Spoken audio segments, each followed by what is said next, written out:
Eu e minha casa serviremos ao Senhor. Eu e minha casa serviremos ao Senhor. Todos juntos. Eu e minha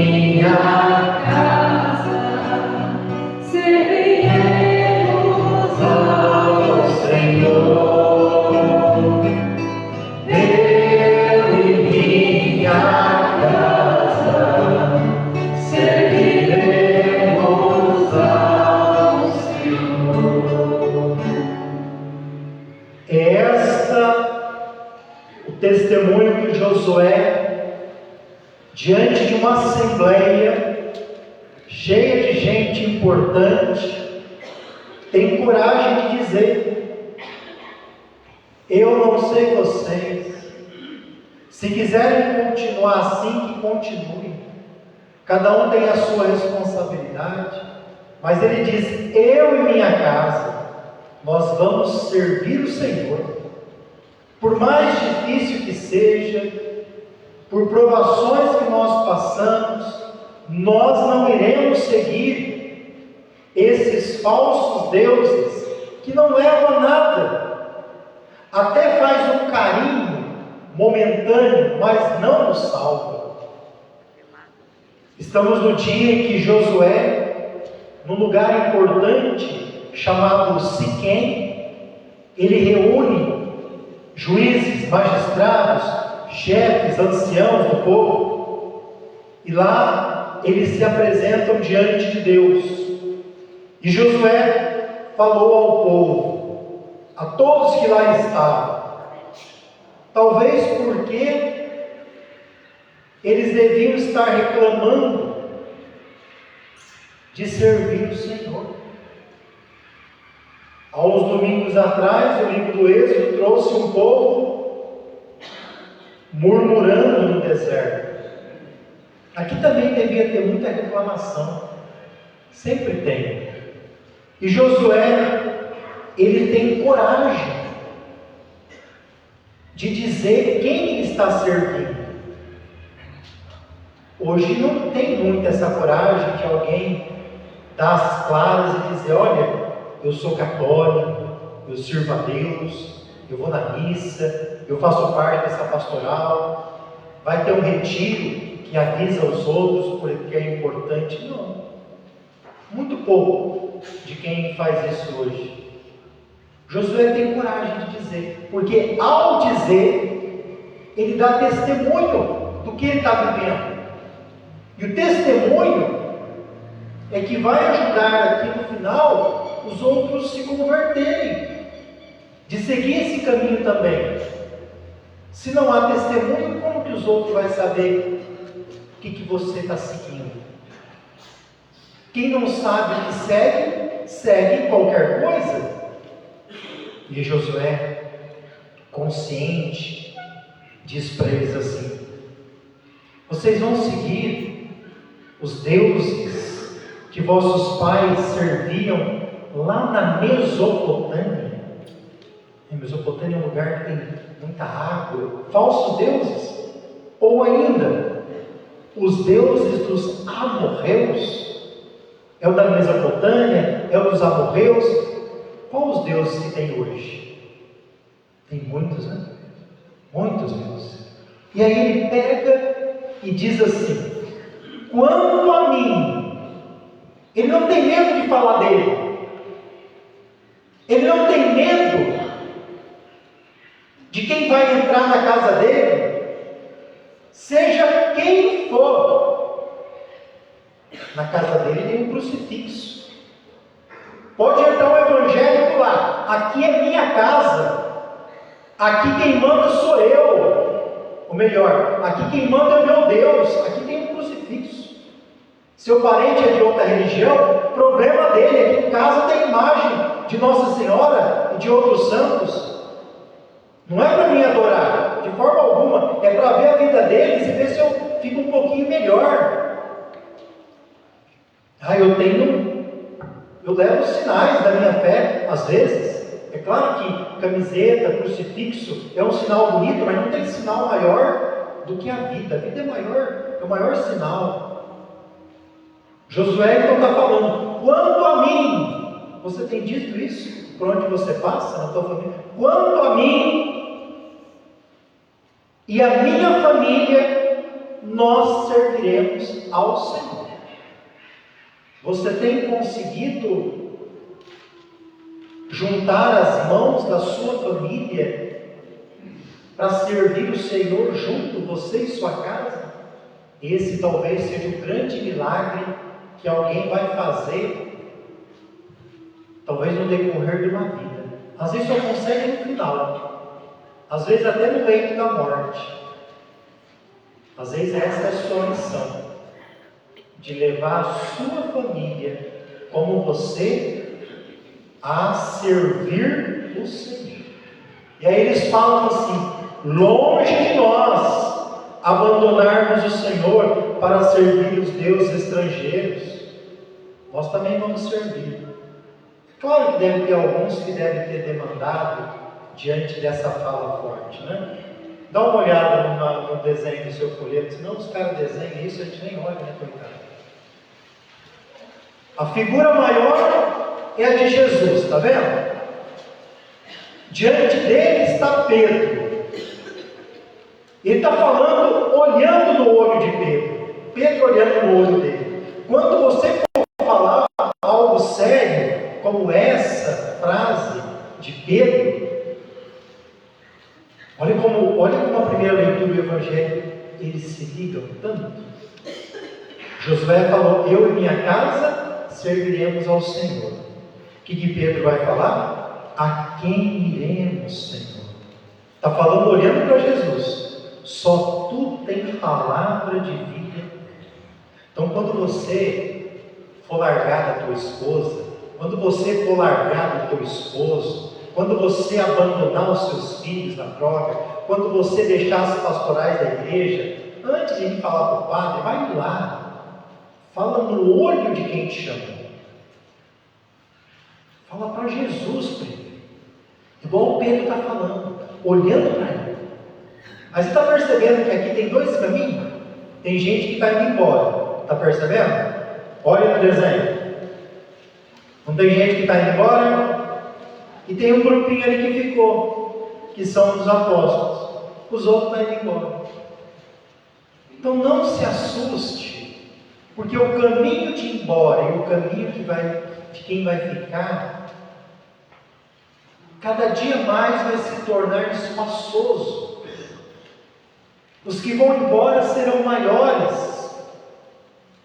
Papa Bento XVI diria que nós não estamos em busca de uma religião de multidão. Talvez nós seremos no final somente 12 novamente. É escolha. Todo dia nós fazemos isso. Discernimento, escolha e consequência. Repete comigo: discernimento, escolha e consequência. Você está aqui por isso. Você discerniu que a missa é importante. Você escolheu, em meio a essas fuligens da queimada, estar aqui. E vai gerar consequência na tua vida. Bênção. Todo dia você está escolhendo. O que você escolhe, você discerniu, você escolheu. E vai ter consequência. Eu te pergunto: as escolhas que você tem feito, que vai ter consequência hoje e no futuro, as de ontem também teve. As escolhas que você tem feito, quando chegar lá no final da tua vida, responde para você: as escolhas que você tem feito vão te deixar mais próximas de Deus e do céu, ou mais longe, perto de outra coisa? Segunda leitura de hoje, São Paulo escreve aos Efésios. Eu gostaria que você soubesse que Paulo, ele faz uma imagem do que é igreja. Senão a gente vai olhar esse texto com dificuldade. É claro que nesta época nós estamos diante de uma sociedade bastante patriarcal e machista, sim. Mas o que Paulo está querendo mostrar é o amor de Cristo com a igreja. Cristo noivo, igreja noiva. Cristo esposo, igreja esposa. A igreja que esposa é aquela que serve a Cristo. Esta é a imagem. Por isso que ele está dizendo: mulheres, sejam submissas. Não é submissas no sentido de se arrastar aos pés. Não. Deus não quer falar isso, tanto que é que ele disse no livro dos Gênesis: vocês vão se tornar uma só carne. Submissa aqui é companheiro, é de ajudar. É esposa como mulher exercer a missão de esposa dentro da casa. Tem gente que casa, mas às vezes inverte o papel, não exerce a missão certa, confunde a cabeça das crianças na referência. Você tem um papel de uma missão, de esposa, de mulher, dentro do sacramento do matrimônio. Sejam aí, que mais? Sejam assim a seus maridos como ao Senhor. A referência sempre ao Senhor. Pois o marido é a cabeça da mulher. Cristo não é a cabeça da igreja? É essa a imagem. Depois, maridos, amai as vossas mulheres. Como? Como Cristo amou a igreja. Como Cristo amou a igreja? Se dando totalmente a ela. Nós somos a igreja, dando a vida. Esse é o amor. O Evangelho de hoje nós terminamos esse hiato, começado no 17º domingo do tempo comum, onde, uma vez que o Evangelho desse ano, Marcos, ele é o Evangelho menor, 16 capítulos, então nós durante 5 domingos paramos de ouvir São Marcos e ouvimos nesse tempo todo o mesmo capítulo. Não sei se você percebeu. Ouvimos durante esses 5 domingos, ou melhor, 4, porque domingo passado foi uma solenidade da Assunção de Nossa Senhora, então não foi João. Só ouvimos o mesmo capítulo 6. Só o capítulo 6 durante esses 4 domingos de São João. Aí você vai lembrando, primeiro domingo, tinha 5 pães e 2 peixes, ele multiplica. Querem proclamar ele rei, mas um rei que só dá alimento, ele vai embora. Depois eles vão procurar Jesus, vai de barco onde ele está, e Jesus sim faz uma identificação, são ovelhas sem pastor. E aqui hoje o pessoal está escandalizado ainda, porque ele está dizendo: eu sou o pão da vida, ou eu sou o pão vivo descido do céu. Daqui a pouco eles disseram que, como que ele desceu do céu? O pai dele não é o carpinteiro, nós não conhecemos onde ele mora, e aí vai. Hoje eles continuam assim. Os discípulos de Jesus vai dizer para ele que essa palavra dele é muito dura. Na primeira leitura, a palavra de Josué é dura e verdadeira. Eles estão reclamando que a palavra é dura.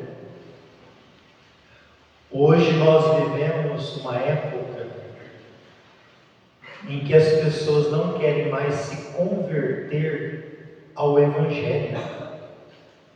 Eles querem que o Evangelho se converta a eles. É como se a gente mudasse palavras aqui para adequar a sua vida. E não é assim. Somos nós que temos que nos converter, voltar aqui, converte o seu caminho. Somos nós que temos que nos adequar a Jesus e o Evangelho. Mas muitos estão aí na igreja querendo que Jesus se adeque a nós. Se ele falar uma palavra durinha, não, está muito dura essa palavra. Eu vou embora, eu quero uma coisa mais light, mais bola de neve, uma coisa mais assim. Vai indo, né? Você vê onde você vai parar. E aí então, diante dessa dureza, dos discípulos murmurando, Jesus perguntou para ele: o que eu estou falando está escandalizando vocês? Eu quero ver, quando vier o Filho do Homem, subindo para onde estava antes, de onde ele veio. Se ele vai subir pela segunda vez, é para julgar. O Espírito da vida, a carne não adianta nada. Depois que eles murmuraram, Jesus está falando do Espírito. Nós temos que buscar uma vida no Espírito. Pergunte aí para você: você é uma pessoa de espiritualidade? Estando essa semana em formação, lá para a pastoral familiar, o Padre Humberto falava assim: o que é espiritualidade? E perguntava: você acha que você e sua casa tem espiritualidade? Espiritualidade é quando alguém te dá um troco errado e você, de vez de se gabar de ter ganhado mais, vai lá e fala: olha, você me deu a mais, isso aqui não é meu. Espiritualidade é quando você está no trânsito, o outro está xingando e você não faz a mesma coisa. Espiritualidade tem a ver com o modo de vida que nós levamos. E aí Jesus vai continuar: entre vós há alguns que não creem. Olha, o pessoal está seguindo ele, e ele está falando: olha, tem a gente aí que não crê, porque Jesus sabia o coração de cada um, e ele sabia quem tinha fé e quem ia entregar ele. Ele sabia quem não crê, quem não tinha fé e quem ia entregar. Será que nós cremos nele? Será que ainda há pessoas que vêm na igreja somente por eventos sociais, somente por tradicionalismo? As crianças que estão aqui, adolescentes e jovens que estão fazendo catequese, será que eles vão sair da catequese acreditando em Jesus ou fizeram um caminho igual à escola? Será que os catequistas que estão aqui têm fé para transmitir? Os meninos do canto têm fé? O padre tem? Os acordes, o diácono, os coroinhos, você tem? Você crê de verdade? Porque diz um certo evangelho que a nossa fé, se ela for pequena, mesmo o tamanho do grão de mostarda, ele é capaz de mudar uma montanha. E a gente às vezes está conseguindo mudar dentro de casa as relações, e Jesus sabe de tudo isso. Não adianta ficar vivendo algo que não existe. E aí então, terminando o evangelho, ele vai dizer de novo que ninguém vem a mim se o Pai não concede. o atrai. Nós somos atraídos no batismo pelo Divino Pai Eterno. Olha o que diz agora, versículo 66. A partir daquele momento, muitos discípulos voltaram para trás e não andavam mais com ele. Você se lembra do 17º domingo do tempo comum? Hoje é o 21º. Quando ele multiplicou 5 pães e 2 peixes, quantos homens tinham lá mesmo? Pode falar. Mais alto. 5.000. Fora isso aí. Será que hoje, nesse evangelho, desses 5.000, quanto será que devia ter? Olha para a sua casa, no começo, quando a sua mãe e sua avó estavam vivas, não ia todo mundo na igreja? Quantos hoje já mudaram para outra religião? A missa, mesmo com aquela frase que eu disse do Papa Bento, que não é para atrair multidão, no final nós teremos só 12 mesmo, a missa, se a gente tivesse consciência, né? Será que Campina Verde é uma cidade católica? Eu vejo apoio a tantas coisas que não é católico aqui nessa cidade, que eu falo, onde está o povo católico aqui? Se fosse católica, meu irmão, minha irmã, nem as cadeiras que nós temos ali, que só são umas 40, não ia caber gente na igreja. Mesmo com tanta missa que nós temos na cidade, se fôssemos católicos, todas estariam abarrotadas. E aí tem gente que vem procurar, pedir uma bênção, uma coisa, e pergunta, mas você vai na missa? Não, não vou não, só quero uma bênção, ou aqui para mim, ou na casa, mas na missa não vem mais. Cuidado, hein? Cuidado. Eu não sei como que está hoje a mentalidade de Jesus, né? Cuidado para vir procurar no desespero, só na doença, só na morte de alguém. Cuidado. Muitos foram embora, igual esse desenho. A palavra está dura, seguir ele é se conformar com o Evangelho. Então não se assuste quando muito vai embora. Tenha só a consciência que você não está mudando o seu caminho e seus valores. E depois então, ele disse aos 12, eu não sei se eu teria coragem. Você teria coragem de dizer isso? Está indo embora, e a gente gosta de sala cheia, está indo embora, e você vira para os 12 e fala assim, vocês também não querem ir embora? Olha que coragem. Vós também não quereis ir embora? Aí o Pedro vai dizer, como ele já disse aquela outra vez quem é Jesus, ele vai dizer em nome dos apóstolos, a quem iremos, Senhor? É uma pergunta, a quem iremos? Tu tens palavra de vida eterna. Nós cremos firmemente e reconhecemos que Tu és o Santo de Deus.